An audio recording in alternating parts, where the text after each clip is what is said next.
Thank you, Teresa. Well, good morning.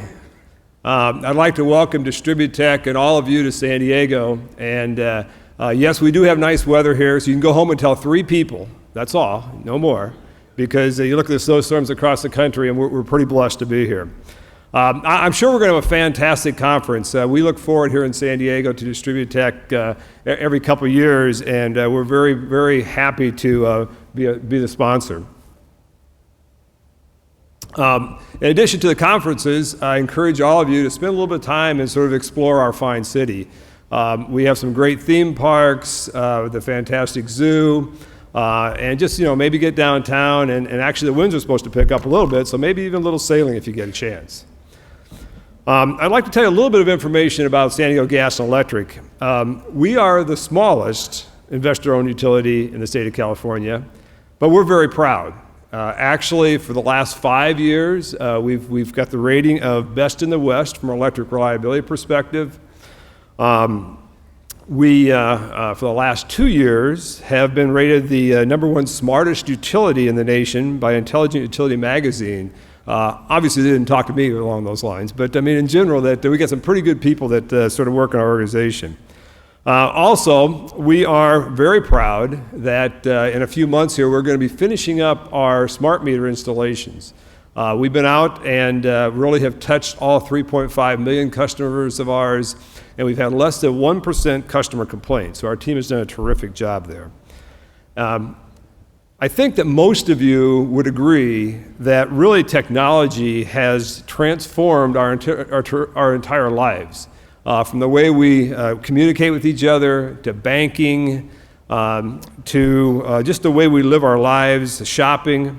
And I think that change now is right on the cusp here for our energy industry.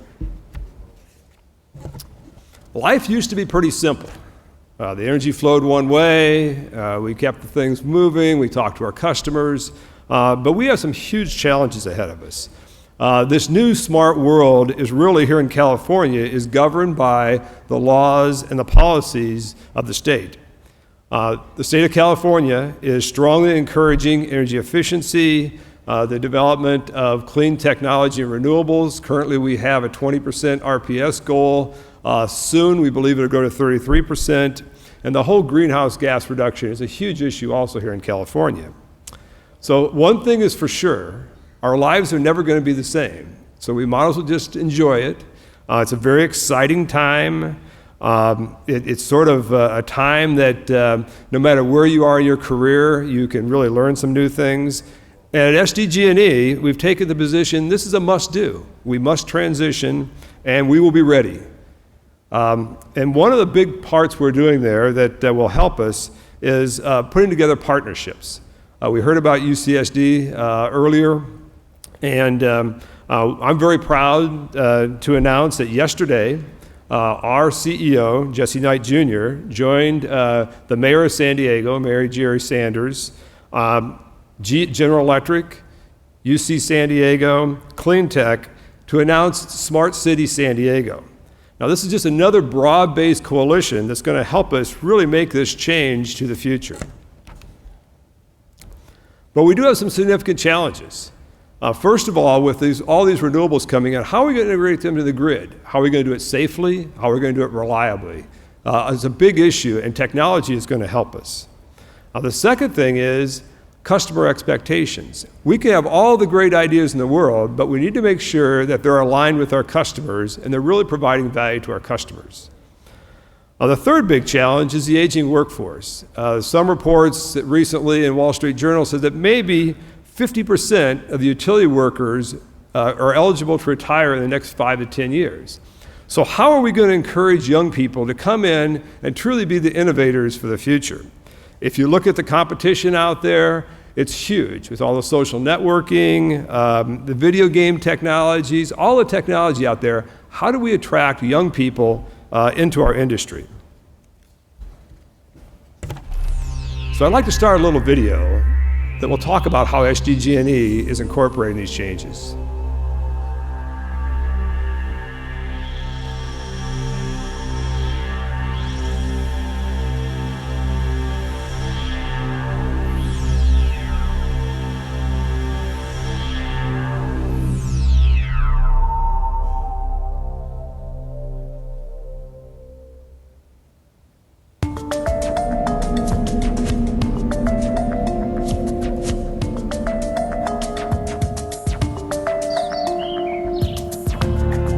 In a remote mountain ravine near Santa Isabel, 3,000 feet above sea level and 50 miles from San Diego beaches, an anemometer suddenly spins faster. A scorching Santa Ana wind swoops down the mountain slope, whipping tree branches as it picks up speed. Farther downslope, another remote weather station, nestled in the canyons near the valley floor, records the higher wind speed, rapidly dropping humidity levels and rising temperatures. These stations are among nearly 100 located in the high fire risk area of San Diego's backcountry, installed, owned, and operated by SDG&E. In real time, the weather data is monitored at SDG&E's Distribution Operations Center and in the Emergency Operations Center, which has been activated due to the National Weather Service's red flag warning for high winds and extreme fire danger. Station A2425. SDG&E crews are staged in the field for quick response to potential power outages or downed lines. The control center remotely turns off all circuit recloser switches with the push of a single button. Relay settings are evaluated and adjusted remotely to quick mode to clear any problems on the lines instantaneously. The winds grow stronger as they pass over the canyons and valleys of San Diego's backcountry and approach suburban communities. 5-year-old Hannah is sleeping, unaware of the high winds and the activity and concerns they have prompted. The control center's staff works through the night to monitor wind conditions and to make sure the weather and outage information website is updating automatically as designed. The utility team won't rest until the winds are calm and the community is safe. Hannah sleeps through the night and wakes well rested for school.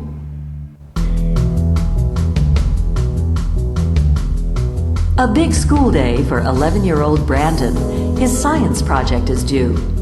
The family's recent purchase of a Nissan Leaf sparked his interest in electric vehicles. On the internet, he learned about a partnership between SDG&E and Nissan promoting EVs. Noticing that EV batteries have a finite range, he focused his project research on recharging stations, concluding that shopping centers, park and rides, and schools might make ideal locations. He pointed out in his paper that his mother can recharge the Leaf during the day when their rooftop solar panels provide clean, renewable energy. Or even better, at night, off-peak, when demand and rates are lowest. Brandon got an A on his project. That project didn't just spark his interest, it expanded his universe.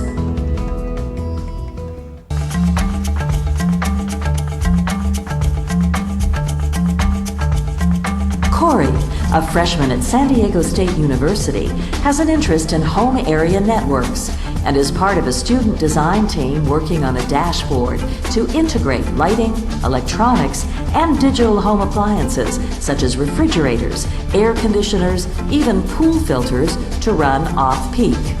As part of his research, he consults with a group of SDG&E employees.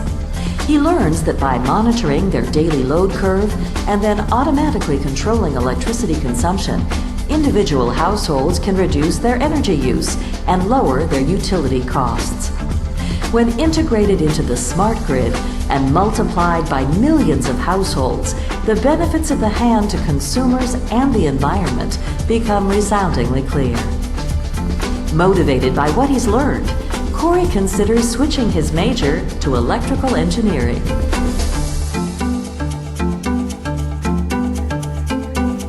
What if new technologies had not been in place to monitor weather and reduce the potential fire risk to Hannah and her family?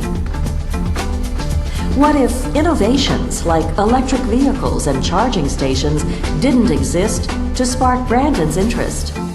What if Corey hadn't been given the chance to get hands-on experience with cutting-edge technology? Fortunately, they were. Flash forward to 2025. Hannah is an engineering student at UC San Diego. Brandon studies IT at Caltech. And Corey is completing his PhD in systems integration. What if one day they all worked at SDG&E? What would they do? What would they help to create? Lives everywhere around the world will be touched each day by smart grid technology. Some profound, some practical, some just plain old fun. And thanks to our efforts, what if isn't a question, it's today's reality and a future of possibilities.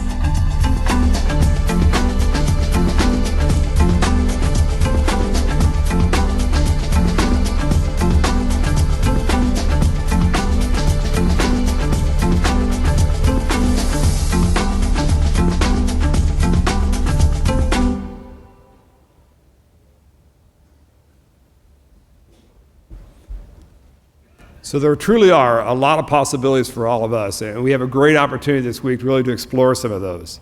Going back sort of smart grid at SDG&E, we elected, when we looked at the organization for smart grid, not to have a single department, not to put it in a division, but we're really spreading it through all operations. So basically, this transition for us is going to be, everybody's going to be involved with smart grid, and it's just going to be the way we do business in the future. I got a couple examples of some of the things we're doing today really to implement smart grid. You saw in the video basically a huge concern here in San Diego, as probably most of you are aware, is the wildfires. They had two devastating fires in 2003 and 2007. We're really trying to protect our community. And as you saw in the video, actually from our control center, we can turn on and off reclosers. We can change relay settings for all the relays in our East County area.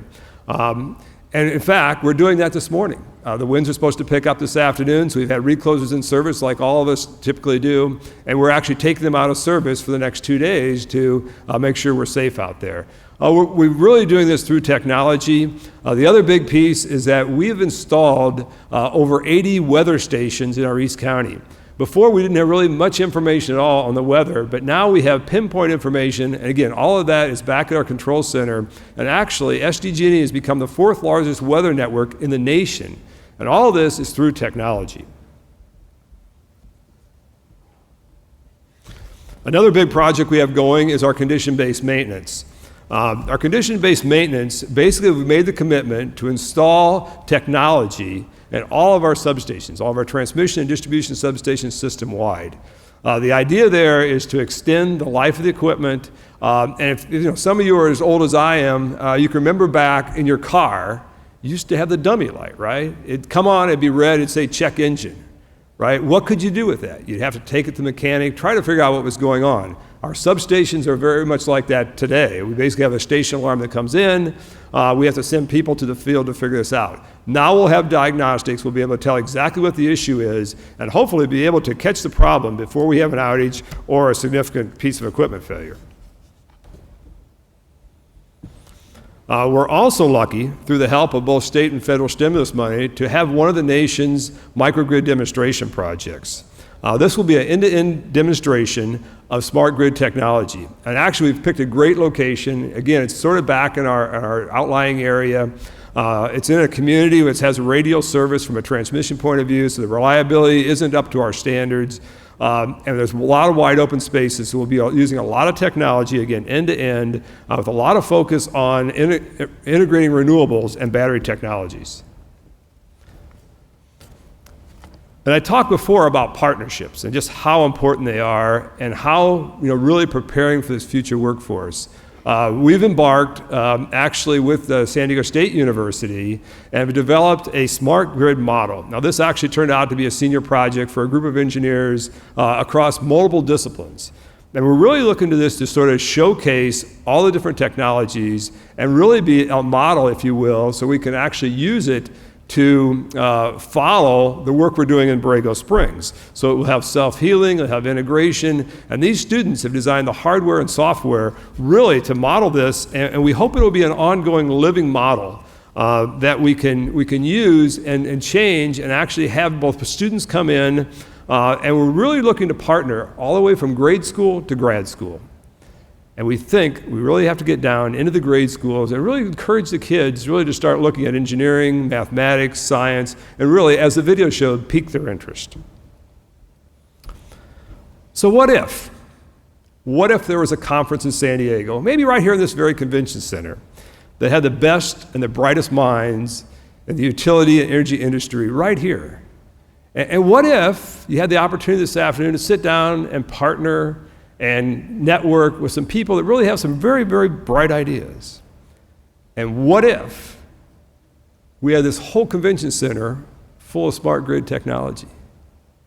Well, I guess I'd like to thank Distributech for bringing it to San Diego. And all the organizers, all the people that put all this effort in, and all of you for coming to this conference. And I think we have a great opportunity this week really to move smart grid forward. And one more pitch for San Diego, that I hope you'll all have some time, enjoy the conference, but spend some time in San Diego also, that hopefully you'll find some things to do and you'll be able to enjoy yourself. So thank you very much. Have a great conference.